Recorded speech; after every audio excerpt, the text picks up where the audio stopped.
persangkaan bahwa Sylvester dilindungi oleh Jokowi. Kejaksaan Agung Negara Republik Indonesia bolak-balik berbicara tentang Muhammad Riza Khalid, the gasoline godfather, yang sudah lama menjadi sorotan di dunia bisnis minyak, BBM, dan crude di negara kita.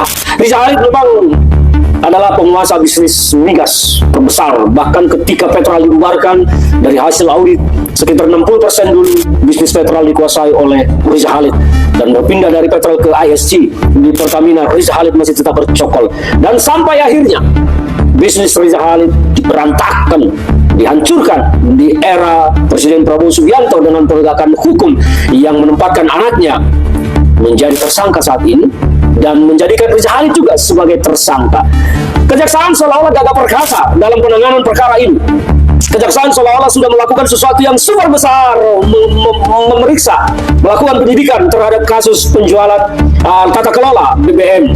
Tapi saya sedang tidak akan bicara tentang tata kelolanya. Saya sedang mau berbicara tentang kejaksaan yang kayak jagoan.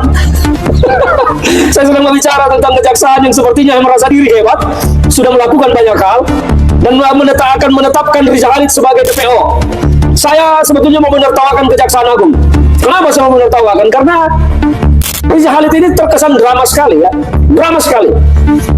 Riza Khalid ini sebetulnya sejak awal sudah teridentifikasi, namanya selalu ada dalam setiap bisnis ini. Tetapi Kejaksaan Agung tidak melakukan upaya hukum awal, melakukan pencegahan kepada Riza Khalid supaya tidak melarikan diri. Tetapi Riza Khalid setelah berada di luar negeri baru dilakukan pencegahan dan dipanggil. Sampai sekarang sudah 3 kali dipanggil tidak datang. Ya wajar lah, tidak datang. Ngapain Riza Khalid datang?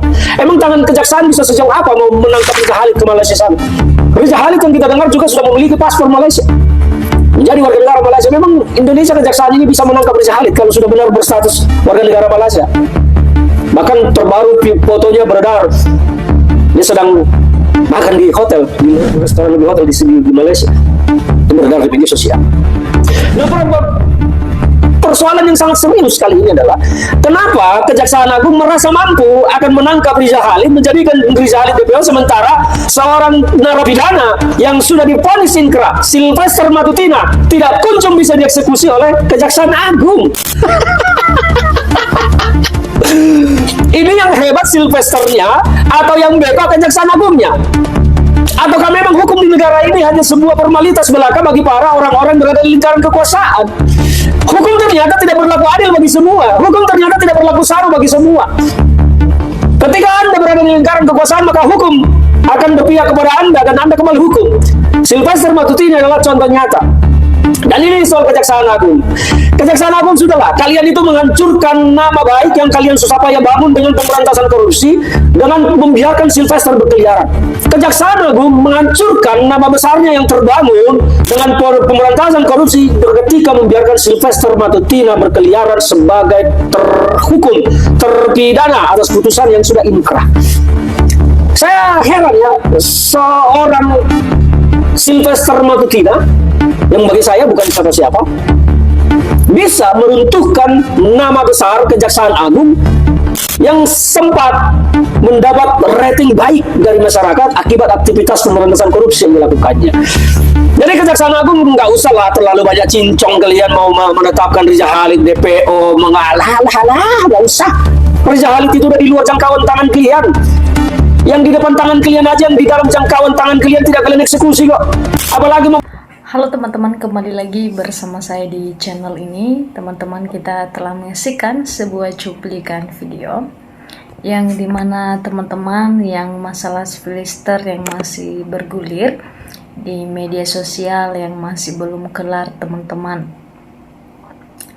Tentunya dalam hal ini teman-teman yang banyak masyarakat yang bertanya-tanya ya tentang ya Sylvester ini kenapa dia masih belum dieksekusi teman-teman oleh kejaksaan ya.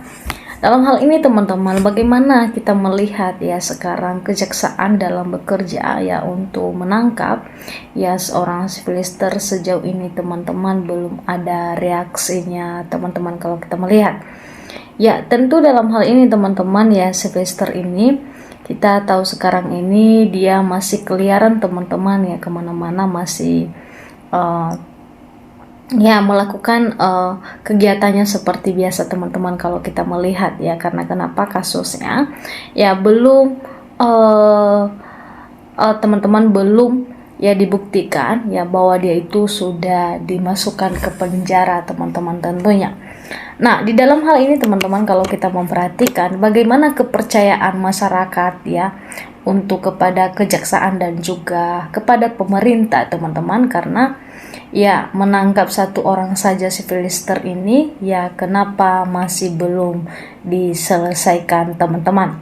Ya, tentu dalam hal ini kalau kita bertanya-tanya apakah karena si Filister ini adalah salah satu relawan dari Pak Jokowi atau kenapa teman-teman ya, itu suatu pertanyaan teman-teman. Nah, seharusnya kejaksaan itu teman-teman harus memberikan ya tanggapan yang profesional atau reaksi yang profesional teman-teman, supaya ya kepercayaan rakyat itu teman-teman tidak memudar, dan begitu juga dengan keadilan. Ya, di sini kita membacakan teman-teman komentar masyarakat Indonesia bagaimana menanggapi ya cuplikan video yang barusan kita dengarkan bersama-sama tadi teman-teman. Ya, dikatakan di sini teman-teman, rakyat siap menangkap si Filister Matutina dibuang di Nusa Kambangan, ya dikatakan begitu. Jadi kalau memang reaksi kejaksaan ya lambat ya, masyarakat menjemput si Filister ini dimanapun dia berada teman-teman ya, terus ditangkap dan dibuang ke Nusa Kambangan, dikatakan begini. Ya, hukum rusak mendukung kejahatan. Nah, dikatakan begini. Jadi ya bagaimana saat ini kalau kita memperhatikan teman-teman ya, belum ada ya reaksi atau belum ya si Filister ini diambil alih untuk menjalankan hukuman yang telah ditentukan vonis kepadanya teman-teman. Dan dikatakan di sini sudah waktunya rakyat bergerak melawan, hayo ya. Untuk Kejaksaan Agung, gajah di depan mata tidak kelihatan ya. Dikatakan di sini bahwa artinya si Filister yang sudah divonis 1 tahun 5 bulan aja nggak dieksekusi, boro-boro bisa panggil Riza Hali, nggak bakalan orang dekat kekuasaannya. Bisa begitu teman-teman ya. Kalau kita mau perhatikan dalam hal ini teman-teman, bahwa ya saatnya hukum jalani polisi, kejaksaan, TNI, ya semua institusi negara, tidak ada yang bisa diharapkan rakyat.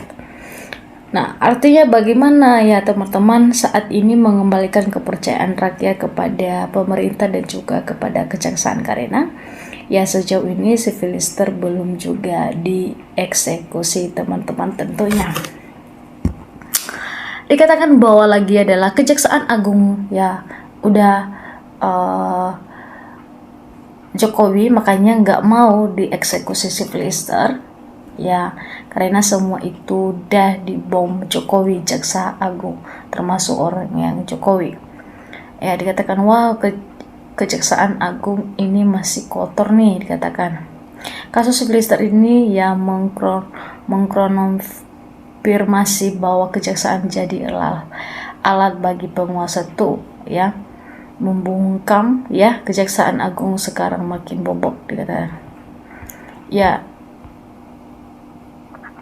Jaksa dan hakim sudah tidak dapat mencari keadilan karena sering terlihat suap, artinya selalu membuat narasi membingungkan pihak hukum. Ya, dikatakan bahwa di sini ya teman-teman, inilah ya, termual ibarat hantu tanpa di depan mata, tapi kejagung tidak dapat melihat ya. Hehehe, termulia tampil di TV, tampil di Basecamp, kejagung nggak bisa melihat, hehe, kejagung buta mata, hatinya tangkap si Filister Matutina, benar berani katanya. Yang penting rumah dinas kejaksaan direnovasi. Dikatakan begini teman-teman, bahwa ya masyarakat ya tak punya cepat proses sampai ini nggak ada kisahnya meninggalkan 6 orang kejaksaan. Artinya di situ bahwa teman-teman bagaimana reaksi kejaksaan ini teman-teman ya untuk menanggapi ya si Filister ini teman-teman, supaya dihakimi atau bukan dihakimi teman-teman, sorry, tapi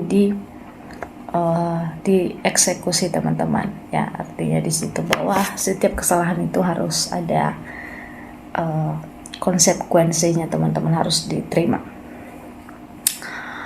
Ya itu teman-teman ya, sampai ketemu di channel selanjutnya. Silahkan memberikan tanggapan dan juga komentar Anda ya. Sampai ketemu di channel selanjutnya.